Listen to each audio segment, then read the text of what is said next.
If you want to make an entire video using a text-to-speech voiceover, it's a real pain to generate it section by section and then have to download each one of those little parts and then put them all back together for your video. To make this a lot easier, ElevenLabs has a tool called Voiceover Studio. Let's take a look. We're on the ElevenLabs homepage, and if you go in this upper right-hand corner and click Go to App, you'll either go to a spot where you create your account, or if you already have an ElevenLabs account, you'll be brought into the speech synthesis page. From there, just come over on the left-hand menu and click Voiceover Studio. And here we are in the Voiceover Studio. We need to create a studio, and we can do that by just giving it a name. I'm calling mine Potato Chips. You'll see why in just a minute. Now this part is optional, and this is how we can take a video and then add the voiceover to it. So in this case, you've already got a video recorded and you just want to put the voiceover on top of it. But you can also use this without a video, and we'll look at that next. Here I'm going to drag in a video, and it can be up to 500 megabytes or 45 minutes in length. So I'll just drag my file in here and we'll click Create Voiceover. I cut out some of that initializing time. It took about a minute for this 30-second video to get brought in and create the studio and whatnot. And now what we've got going on here is we've got our video preview over here on the right. On the left, we've got a spot for our first speaker, and we can fill this up with more than one speaker or just lots of the first speaker. So let's start adding some text-to-speech here. We'll come down to the timeline where it says first speaker in that track. And if I come over to the right, you see you get this little green box. That's showing you where you're about to place this speech. So we'll just click this right at the beginning, and then we get a speaker card right up here at the top.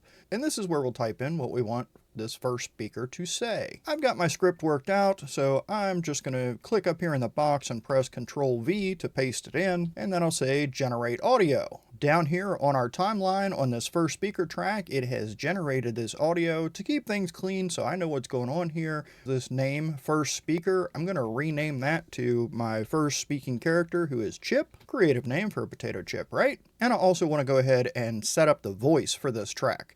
So I'm going to click this little gear icon, which is configure voice. Now I get the track voice settings, and this is going to apply to the whole track. You can come back and edit a single clip if you want to, but for everything that you add to this track, unless you change it individually, these settings will be applied to every new text-to-speech clip you put in. So we'll drop this down, and this is just like anywhere else in ElevenLabs. It's showing you the voices that you have recently used, voices that you have saved in your voice studio, and then you have the pre-made voices that are sort of the standards of ElevenLabs. So for Chip, I'm going to use the voice Kayla. For the model, I'm leaving that at the recommended, which is the default. ElevenLabs knows which models work best with which voices, so we'll let them do the work there. And then to start with, I'm not going to fiddle with any of these other settings, the stability, similarity, and style. I'm just going to leave them on their defaults. I think that's always a great place to start. If you do start tinkering with these and things get wonky and you want to just go back to default, you can always just click this Reset to Defaults button,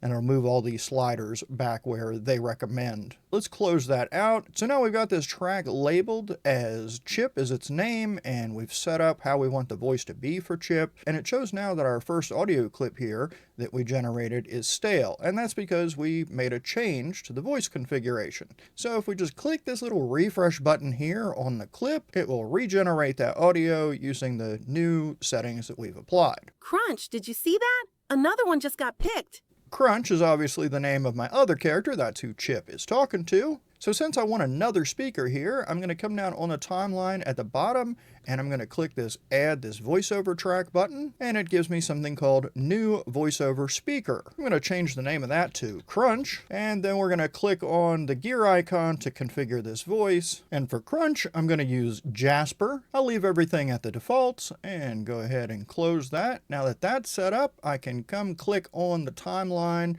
on Crunch's track. Just going to drop that right there, and notice up top I now get a speaker card for Crunch. So I'll go ahead and paste in Crunch's first line, and we need to generate that. Now you could come through and add all of the lines for each character or both characters alternating or whatever.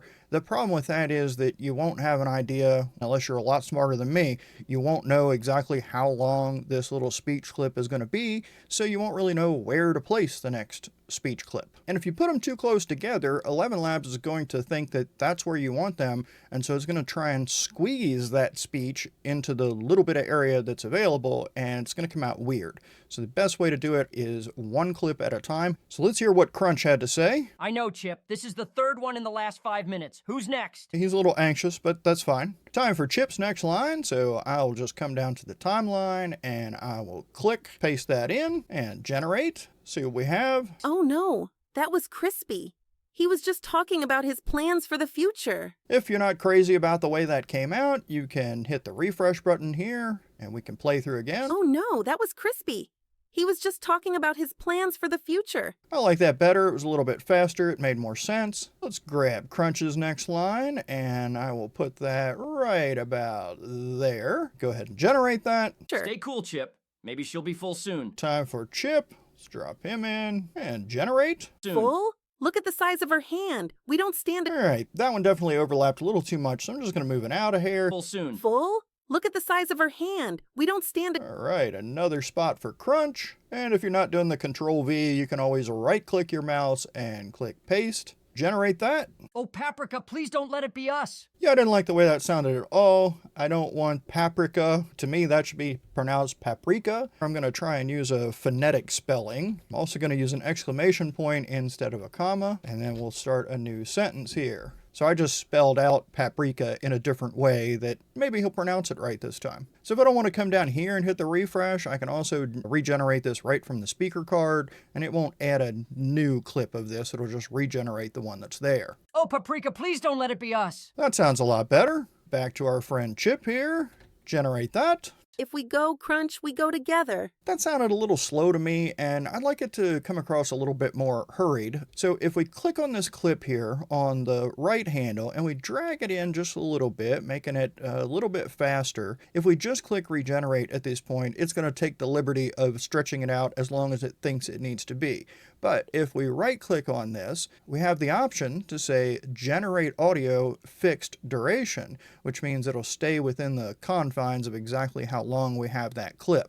Normally, we're doing generate audio dynamic duration, which means it will expand and shrink as it needs to based on the voice and the voice configuration you've set up. So I'm going to click the generate audio fixed duration. And now it stays within that shortened up little time span I gave it. Let's go back and see what it sounds like. If we go, Crunch, we go together. I like that better. Coming down onto Crunch's track on the timeline. Click there. We're going to give Crunch his next line, which We need a plan. I'm not a fan of how that came out. Let's try to put an exclamation after it and generate again. We need a plan. Okay, that's better. And now for the last line that I have, let's go up here, put in Chip's line, generate audio. Good idea. Let's, oh no, here she comes again. Way too slow. It did a really good job with the transition here on let's, oh no, here she comes again. But I think it might do better if instead of a comma, we had an exclamation point. So let's try that. Good idea. Let's, oh no, here she comes again. Oh, that was terrible. Maybe we'll capitalize no, and then I didn't capitalize this new sentence. Generate that again. Good idea. Let's, oh no, here she comes again. I think what I might want to do here is split this into two separate little clips. So what I'm going to do is I'm just going to click on the timeline track here on Chip's timeline track. I'm going to take this part where it says, oh no, here she comes again. I'm just going to cut that using Control X, and I'm going to paste it using Control V. I'm going to put an ellipsis after let's, so it's good idea, let's, and I put the ellipsis so that hopefully it understands there's more to come. And then for the, oh no, here she comes again, I think we probably don't need the dash. We can just say, oh no, I'll make that in all caps and put an exclamation point. And then here she comes again with an exclamation point. So here I'm going to regenerate this. That's the good idea, let's. And then the second part of the clip, which I've now made a second clip, we'll go ahead and generate that.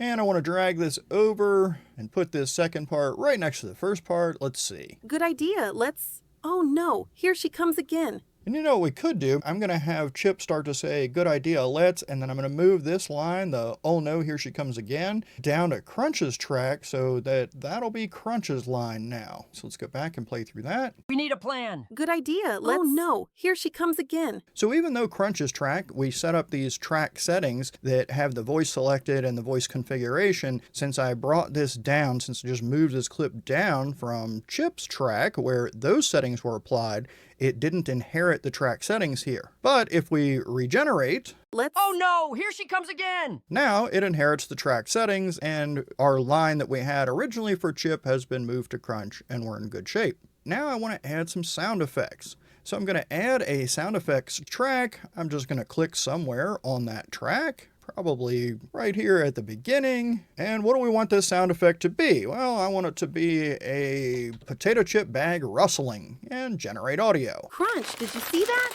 Another one just got picked. I know, Chip. This is the third one in the last 5 minutes. A good sound, but it is way too loud and way too long. Right about there, I'm guessing, is where we'd want the rustling to start. So I will move the sound effect over, and then let's scrub through here with our playhead, just drag it over to when she gets her hand out of the bag. Right about there looks like when it could stop. Now something cool we can do here is we can split this sound effect. So we'll just hit split right here on the track, and then we can drag this out, and now we can have that rustling and crunching, a little bit more of it when we need it in a later part of this project. Did you see that? Another one just got... All right, that's a little bit too loud, so I'm going to select that clip. I'm going to come over here on the right side next to the timeline, and I'm going to drag this volume down.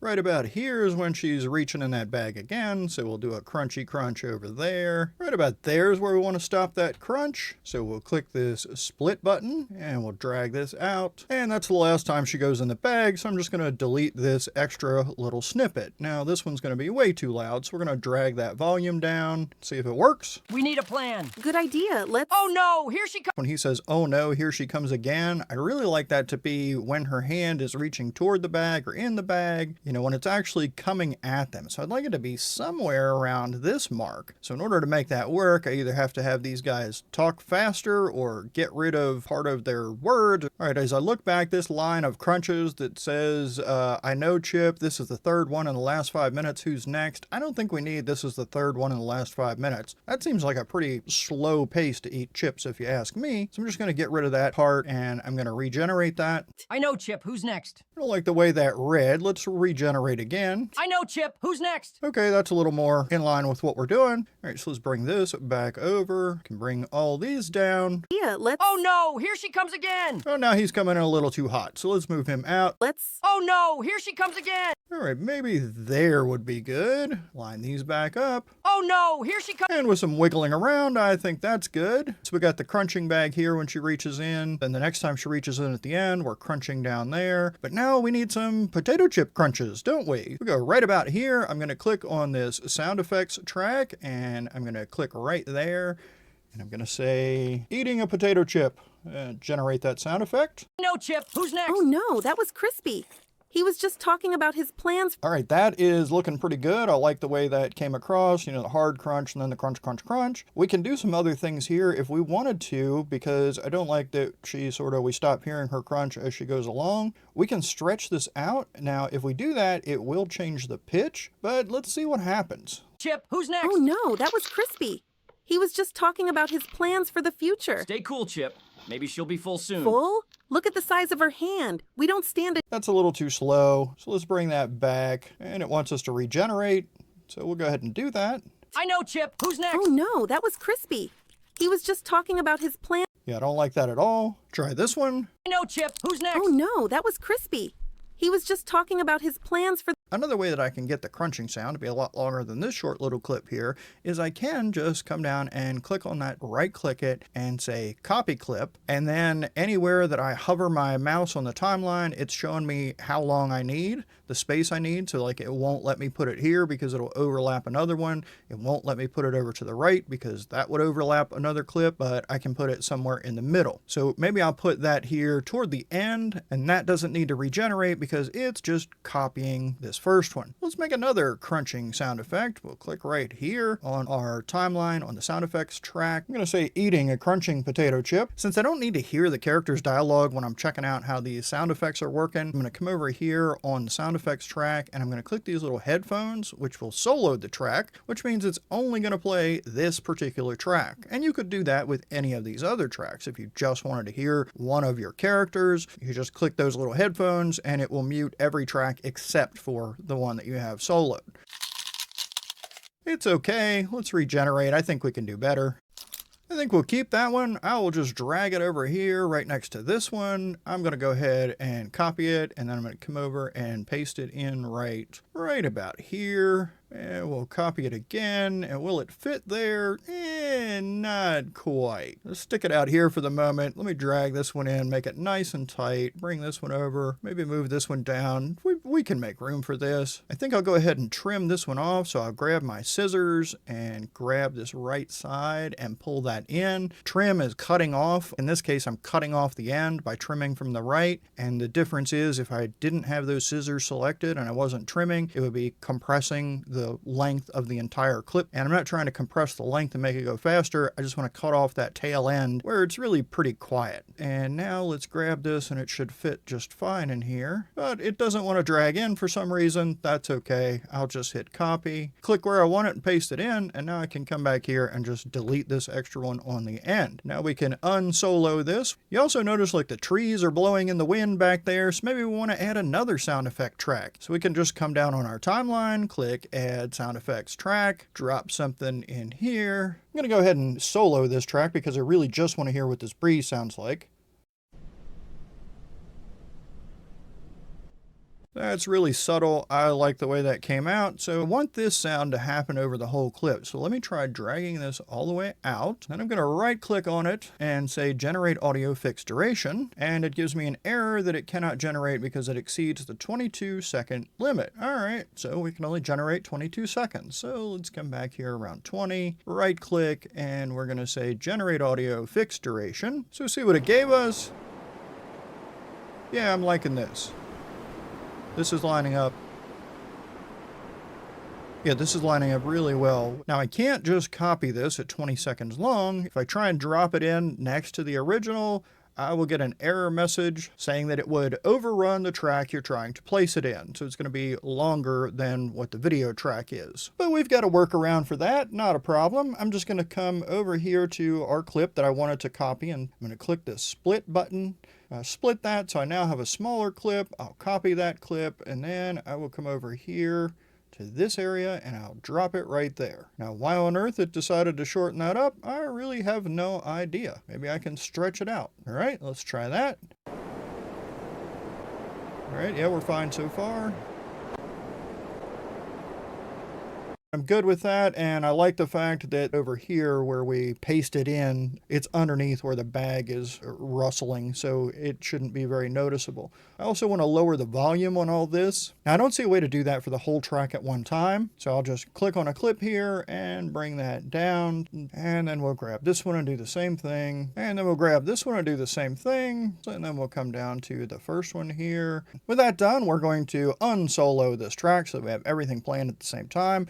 In addition to adding your voiceover tracks and your sound effects tracks, you could also upload audio to use in this project. I just did everything here within ElevenLabs. Now for the very last line, I want a narrator kind of thing. I'm going to come down here to the bottom of the timeline and click add voiceover track. It'll just say new voiceover speaker. I'm fine with that. I'm going to come click out toward the end of this. Right about there will be fine. I'm going to say, and Chip and Crunch were never heard from again. Generate audio. And Chip and Crunch were never heard from again. Now that track, the voice configuration over here, I didn't set this up, but I think it used probably something that was last used. Maybe, okay, Rachel, whatever popped up first. I'm not real crazy about that one. I think I want to use David for that one. Also, if I don't like the way that's coming out and I want to do speech to speech instead, with that clip selected, I can just come down here on the right side next to the timeline until I find the microphone, and Chip and Crunch were never heard from again. Now I kind of overstyled that on purpose so that you can see how it's working. With that recorded, I'll hit Generate Audio, STS, which means speech to speech. And over here you can see it's working. And now this should come out in David's voice, but it should be spoken the way I spoke it. So let's see. And Chip and Crunch were never heard from again. Oh, that's awesome. With her, the way she's just smiling. After the narrator says they were never seen again, she just has a grin, which otherwise would be fine, but no, it seems rather creepy and evil. If you want to see the whole thing put together, I'll do that. If not, skip ahead to the next chapter. Crunch, did you see that? Another one just got picked. I know, Chip. Who's next? Oh no, that was Crispy.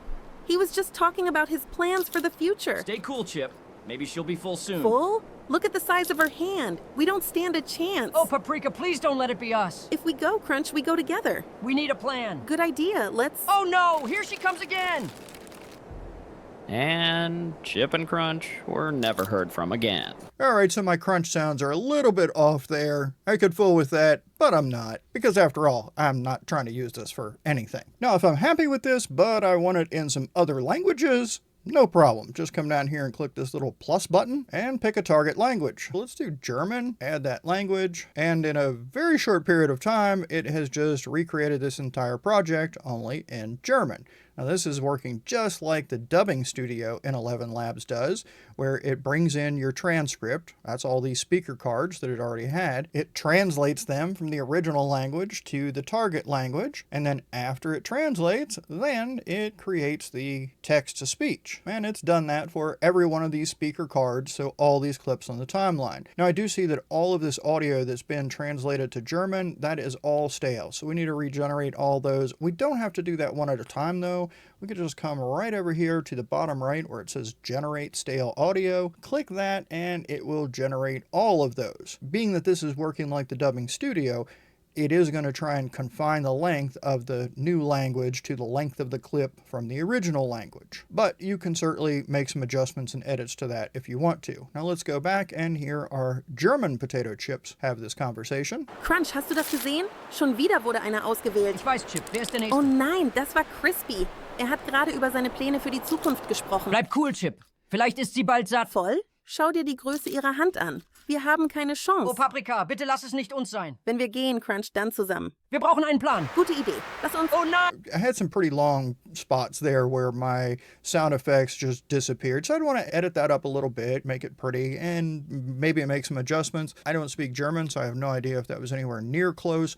I can tell you that the timing of it was pretty good, and it sounded like the original voice's characters, just that they were speaking German instead of English. Right now on our timeline, you can see it has the English and the German, but if we come over here just above the timeline on the left, the original is muted, so the original was our English, and then the German is what's playing. If we want to switch that, we can unmute the original. Now we'll hear the English version if we play through, or switch back and hear the German version. If you want to add another language, it's easy. Just click this plus button down here at the bottom of the screen again. Pick your language. We can say Slovak and add language. All right, and we would need to generate our audio again, so we just click Generate Stale Audio, and let's check out the Slovak version. Crunch, videl si to? Ďalší bol práve vybraný. Viem, Chip, to je ďalší. Ach nie, to bol Crispy. Práve hovoril o svojich plánoch do budúcnosti. Zostaň v pohode, Chip. Možno sa čoskoro nasytí. Plná... All right, I don't speak Slovak, so I have no idea how accurate that is, but I just want to show you it's pretty easy to add this in a bunch of languages. If you want to switch back to your German, down here at the bottom, you can just click on the German version. You can click on the original version.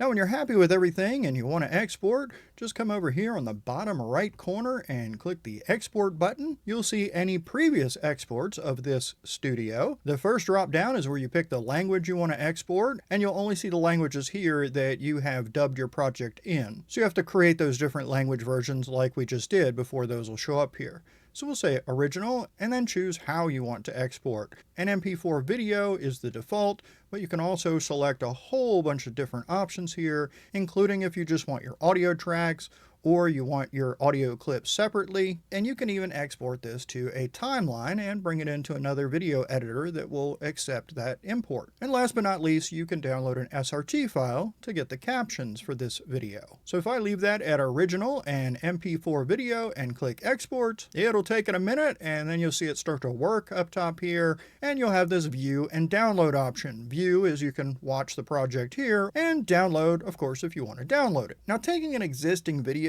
and adding a voiceover and sound effects to it the way we've done in this project is just one use case of ElevenLabs Voiceover Studio. And for me, this is probably the least likely way that I would use this. If I had a video that was a fixed length video that I didn't want to cut or trim or make any changes to that video portion at all, I just wanted to add voiceover, narration, sound effects, using ElevenLabs Voiceover Studio this way would be the perfect workflow. But in my experience, most of the time, I would be starting with the script, building out the voiceover, and then use that as the foundation to add the video clips or images or other graphics on top of that to put the project together. I have another video showing you the workflow for that use case. The Voiceover Studio is available to users on the Creator Plan or above. The Creator Plan is $22 a month, but it's 50% off for your first month, which makes it $11, and then it's $22 a month every month after that.